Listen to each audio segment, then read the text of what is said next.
Olá, eu sou o professor Cláudio Branchieri e nós estamos aqui para trazer para você conteúdos de economia de qualidade. Se você quiser continuar acompanhando nosso canal, inscreva-se. Se quiser receber notificação sobre novas aulas postadas, clique no sininho. Se gostar dessa videoaula, deixe seu like. Bom, nós vamos começar agora uma série de aulas de macroeconomia. Né? Basicamente, modelos macroeconômicos voltados a um aluno do curso de economia um pouquinho mais avançado. A aula de hoje é sobre oferta agregada, definições, as curvas de oferta agregada e os deslocamentos das curvas de oferta agregada, certo?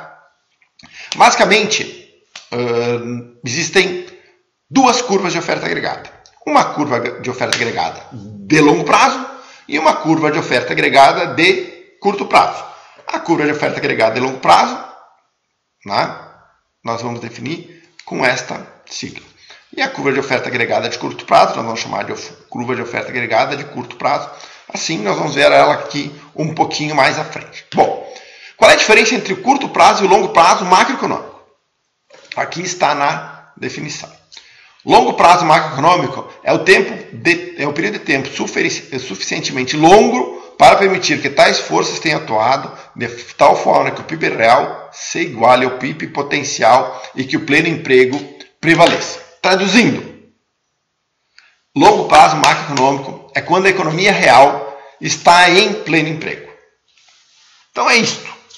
Então se eu disser, como é que vai ser o longo prazo macroeconômico? Olha, longo prazo é o tempo que a economia demora para chegar ao pleno emprego. Então você veja que é uma definição até meio abstrata, ela não é uma definição objetiva, tá? Mas é assim que funciona. Então, se você quiser, por exemplo, projetar o longo prazo, fazer um modelo de projeção da economia brasileira no longo prazo, o que você tem que projetar? A oferta agregada. Né? Basicamente isso, de longo prazo. Tá? O que é PIB potencial? PIB potencial é o nível de produto que pode ser obtido com a plena utilização dos recursos disponíveis da economia sem gerar pressão inflacionária. Basicamente, é isto. Certo? A oferta agregada de longo prazo tem este formato vertical. Por quê? Porque como eu estou no limite, quando eu estou no limite máximo, eu não tenho mais como movimentar ela, tanto para a esquerda quanto para a direita, certo? E mais, ela é absolutamente insensível ao nível de preços. Por exemplo, se minha capacidade instalada é de 1,8 trilhões de reais, ela será de 1,8 trilhões de reais, independente do nível de preço. Tá? Certo?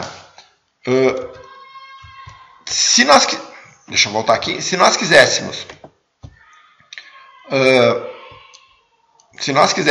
tivéssemos aqui uma curva de demanda agregada, não ainda na aula, vocês descobririam que independente da onde está a curva de demanda agregada, a única coisa que muda é o preço. Nunca o PIB. Né? Por quê? Porque eu já estou no limite máximo da minha produção. Então, a curva de oferta agregada, ela é vertical, absolutamente vertical, num ângulo de 90 graus, porque ela é absolutamente indiferente ao nível de preço. Só os preços variam, o PIB não. Certo? Por que isso acontece? Porque quando os preços sobem, o salário sobe junto, neste nível aqui. Né? Se eu estou aqui e eu venho para cá, né? Se os preços saem de 100 para 110, tanto os preços quanto os salários variam de forma proporcional, mantendo o poder de compra no mesmo lugar diante da pressão, né? Diante do movimento. Então a curva de oferta agregada de longo prazo é vertical porque o PIB potencial é independente do nível de preço. Isso ocorre pois os preços dos bens e serviços e recursos produtivos variam na mesma proporção. Ou seja, assim os preços relativos e a taxa de salário real, que é quanto o salário consegue comprar de bens e serviços, permanecem constantes. Fechado? Assim o PIB real também fica constante. Então o PIB potencial tem esta forma. Aqui está a forma da curva da oferta agregada de curto prazo. Está aqui a nossa oferta agregada de curto prazo. Curto prazo macroeconômico é qualquer ponto que não seja, no nosso caso aqui, o C. O C é o único prazo, é o único ponto que é o equilíbrio de longo prazo. O ponto A, o ponto B, o ponto D e o ponto E são equilíbrios macroeconômicos de curto prazo. Por quê? Porque eu não estou em cima da curva de oferta agregada ou do PIB potencial. Certo? No ponto A e o ponto B, nós estamos operando abaixo do PIB potencial. PIB real abaixo do PIB potencial. E no ponto D e o ponto E, acima do PIB potencial. Certo? Então, você tem... E por que você tem... Como é que faz? Por que ela é positivamente inclinada? Porque os preços aumentam e os salários não. Certo? Aumentando o lucro das empresas e, portanto, aumentando a oferta. Nunca se esqueçam que a oferta reage ao nível de preços. Quanto maior for o nível de preços, maior é a quantidade ofertada. Certo? Então, isto é a lei da oferta. Então, se a lei da oferta diz que quanto maior o preço, maior a oferta, a curva de oferta agregada obedece à lei da oferta, que é a lei lá da microeconomia. Tá?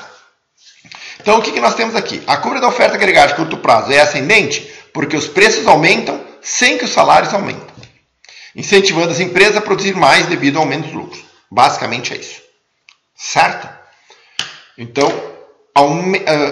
redução do salário aumenta a oferta. Ou, né, o aumento de preço sem que os salários subam, aumenta a oferta. Certo? Se no momento seguinte os salários aumentarem, diminui a oferta. Basicamente é isso. Né? Então, é isso que a gente tem que entender e mostrar onde que são os pontos de curto prazo macroeconômico e de longo prazo macroeconômico. Certo? Movimento ao longo das curvas de oferta agregada, nós já explicamos aqui, né? Da curva de oferta agregada de curto prazo, os preços sobem. Movimento ao longo da curva de oferta agregada de curto prazo. Os preços sobem sem que os salários subam. Aí o movimento do ponto A para o ponto B. Este movimento aqui, os preços subiram, os salários não subiram, o resultado foi um aumento da oferta. Certo? Então, isso é um movimento ao longo da curva de oferta agregada de curto prazo. Qual é que é o movimento ao longo da curva de oferta agregada de longo prazo? Neste caso aqui, os preços sobem, mas os salários sobem na mesma taxa, mantendo o PIB real, mantendo o poder de compra dos salários, certo? Ou o salário real constante. Então, o movimento ao longo da curva de oferta agregada a longo prazo acontece porque os preços e os salários se movimentam juntos. O movimento ao longo da curva de oferta agregada de curto prazo acontece porque os preços aumentam sem que os salários aumentem. Certo? Geralmente, a gente tende a relacionar esse aumento dos preços aqui e de salário com ociosidade, alguma coisa assim. Tá? Então, esse é um fenômeno que a gente desenha aqui, tá bom? Deslocamento das curvas de oferta agregada, tanto de longo prazo quanto de curto prazo. Olha só. Toda vez que você for ver um modelo de projeção de renda de uma economia no longo prazo, saiba que você projeta exatamente isto aqui, ó, o PIB potencial. Vou explicar mais ou menos como é que funcionam esses modelos. Veja bem, eu quero saber qual é que vai ser a renda da economia brasileira em 2050. Cara, eu não consigo projetar a demanda lá. Na verdade, eu só preciso projetar a oferta, porque a demanda, eu só preciso ter políticas de aumento de demanda, basicamente de política monetária fiscal, para empurrar a demanda para perto da oferta agregada. Então, os modelos de longo prazo, eles projetam o crescimento da oferta, ou de quanto será meu PIB potencial em 2050, 2060, se eu quisesse projetar 2100. Basicamente, quais são as variáveis relevantes para a projeção do PIB potencial no longo prazo? E que obviamente afetam a curva de oferta agregada de longo prazo, que isso é o que nós queremos ver aqui. O primeiro deles, obviamente, é a mudança na quantidade da mão de obra em pleno emprego. Beleza, então olha só. Quanto maior for a força de trabalho, maior é a minha capacidade de ofertar bens e serviços. Não é óbvio? Mantida capital e tecnologias constantes, quando a mão de obra aumenta, né, de pleno emprego, aumenta meu PIB potencial. Mudança na quantidade de capital. É igual. Quanto maior é o capital de uma economia, maior é a minha capacidade de oferta agregada no longo prazo. E avanços tecnológicos. Quanto maior for o nível tecnológico de uma economia, maior a minha capacidade de oferta agregada. Eu vou explicar os três para vocês. Então, o que ele diz é o seguinte, ó, que a oferta agregada é uma função de... Deixa eu só... vou riscar aqui, eu não vou nem... A oferta agregada é uma função de tecnologia, trabalho e capital. Certo? Quanto mais trabalho, quanto mais trabalhadores, maior a minha oferta. Quanto mais... Então, vamos imaginar que eu tenha... Por exemplo, se eu tenho um agricultor. A minha produção... Um agricultor com enxada. A minha produção é X. Se eu tiver 2 agricultores com enxada, eu posso presumir que é 2 vezes X. Ok? Não necessariamente precisa ser 2 vezes X, porque as pessoas têm produtividades diferentes. Certo? Então, isto é mão de obra. Só que se eu substituir a enxada por um trator, é capital. Então, o volume de capital que eu tenho por trabalhador também define minha oferta. Certo? Então, se eu tiver 2 agricultores e eu substituir a enxada por tratores, eu já tenho aumento da oferta, porque aumenta a produtividade. Ok? Então, tanto o número de trabalhadores quanto o volume de capital por trabalhador aumenta a oferta. E a produtividade dos dois combinados também, que é a tecnologia. Fechado? Então, você tem trabalhadores, capital e a tecnologia, que é uma combinação de produtividade dos dois. Certo? Então, eu posso ter, por exemplo, um aumento da tecnologia. O trator da década de 60 é tecnologicamente muito menos defasado que o trator de hoje. Certo? Porque a tecnologia melhorou e os tratores são mais baratos hoje até. Então, não é nem o volume de capital, né? Mas sim a tecnologia combinada com o capital que eu coloco à disposição do agricultor. Vocês entenderam isso, cara?